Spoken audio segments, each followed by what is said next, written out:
Hey everybody, this video is going to review spine basics. So for today's video, in order to complete one of the exercises, I have a little kid's toy, this little French baguette. Alternatively at home, what you could use is a little pink eraser that you would have had in elementary or middle school. Because the size and sort of firmness is right, anything sort of in those dimensions is perfect. Okay, so we're going to do two things today. We're going to start with segmental cat-cow, just reviewing how to perform a segmental cat-cow. And so lots of people are familiar with just a regular cat-cow, which is a more global motion. So we're going to start off just with that. So this first position here would be sort of this cat position. And then if we come all the way down, this is our cow. Now we're going to sort of take this up a notch, making it segmental, meaning that when we perform this, we're going to try and move individual joints along the way from sort of belt line or tail all the way up to head. Okay, so it's going to look sort of like this. So I'm going to start right along my belt line here, going from this cat position into a cow.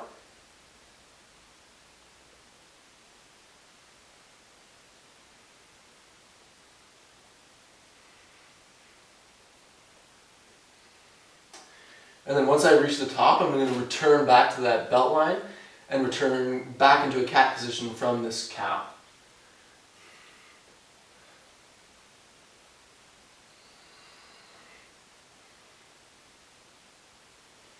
Good. So typically when we do this, we're trying to inject movement into somebody's spine, typically because they can't do it or can't move things independently of one another. And so the number of repetitions that you would perform this would sort of vary. However, if you're working on spine work, typically the answer is more is better, especially for a segmental cat-cow. Now, one thing to sort of look out for when we're doing this is often people who have difficulty in their sort of upper back, they'll include the shoulder blade or scapula in the movement to sort of fake thoracic movement. So what you'll see is I'll sort of demonstrate poorly first and then a little bit better second. So I come from this position and I start moving down and I get to a point where I don't actually move at in my thoracic spine or my upper spine. I'll end up just sort of shrugging down like this, which is something obviously we don't want to do. We want to see what the actual capacity of the joint is that we're trying to move. So my recommendation is whenever you get into position, either flat-handed or on a fist is fine as well, is to sort of push yourself away from your shoulder blades. So you should feel your shoulder blades sort of wrap around a little bit. So mine is right sort of in this orientation. The key here is if you maintain that outward pressure, then you'll sort of lock the shoulder blade in that position and keep it out of the movement as much as possible. Okay? So typically when I do it at home, I like to, I'll go from sort of bell line up, from cat into cow, and then return into cat, and then I'll repeat that one more time and then sort of get on with my day. The second exercise is going to be, we're going to review how to perform hinge point training. And so again, hinge point training is really great for when we see people come into the clinic and we try and ask them to perform a segmental cat-cow. And instead of moving each vertebra individually in a nice sort of smooth, fluid fashion, we often see these big, bulky movements where 4 or 5 vertebrae will sort of move as one, which is not ideal.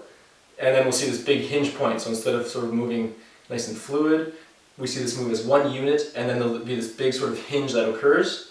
And so typically, you'll see lots of injury in that area. So that individual will get hinge point training to do his homework. And so let's review that now. So the way we're going to do this again is with this little object, this little sort of hard object. And I'm going to start by just lying on my back. And so often what we see is with regards to the lumbar spine, which is the 5 lower vertebrae of the spine. And so in order to roughly landmark there, I'm going to take my hands and just follow the lower edges of my ribs all the way to my back. So if I go right beneath there, so if I sort of landmark here on my rib, go to the backside, and what I'm doing is I'm putting this object, flat, sort of horizontal in this direction. And so when you're placing this underneath you, what you're looking for is if these are the vertebrae of my spine and these are the spinous processes. So that means if you ran your finger along your spine, those bumps along your spine, this is what you're actually feeling. What I'm doing is I'm trying to put this object in between two vertebrae. Okay, so let's go back there right now. Good. So I'm here now, and so we're going to do sort of two different movements here.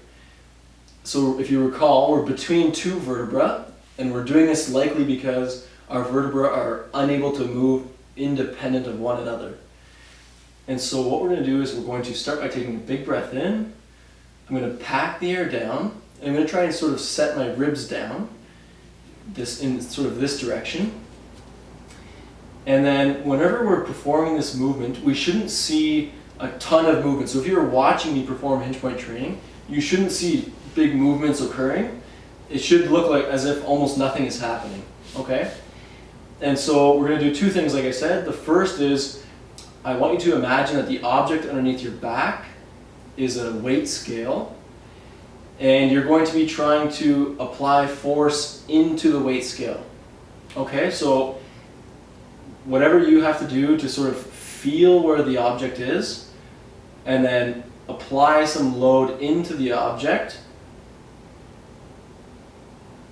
and then you're slowly, after a 3 or 5 second count, you're going to slowly parachute off the object again.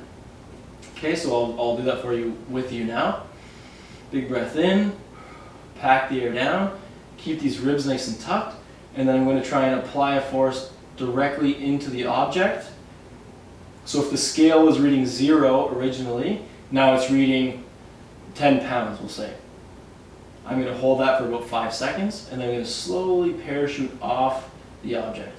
Good. Now before we move the object, we're going to repeat this setup again of performing 2 repetitions at about 5 seconds at a time.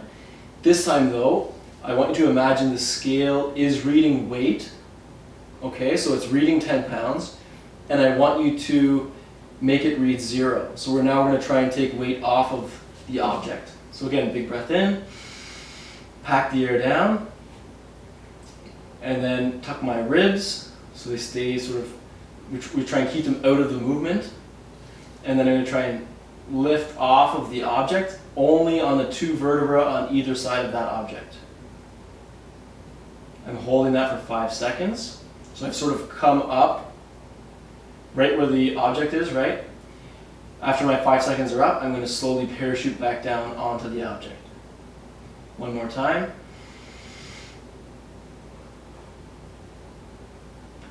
Coming up off the object, so reducing the weight on that scale. I'm holding that for 5 seconds. And then I'm slowly going to parachute back down. And so in terms of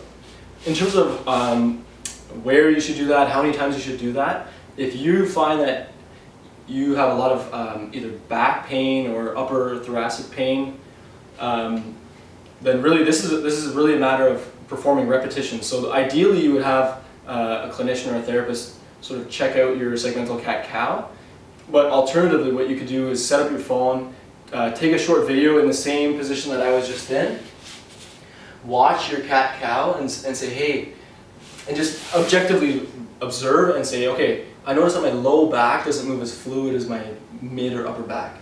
So then what you would do is you would take your object and start sort of at that lower rib cage, and then you perform your 2 repetitions in each direction. And then my recommendation is to move down, so you would find the next space between the next 2 vertebrae, and then repeat. Move down and repeat. And again, this is a matter of repetitions. And often when we're working, especially with new patients who have low back or upper back pain, then this is kind of where we start. This is spine basics for both segmental cat-cow as well as hinge point training. Okay? Let me know if you have any questions.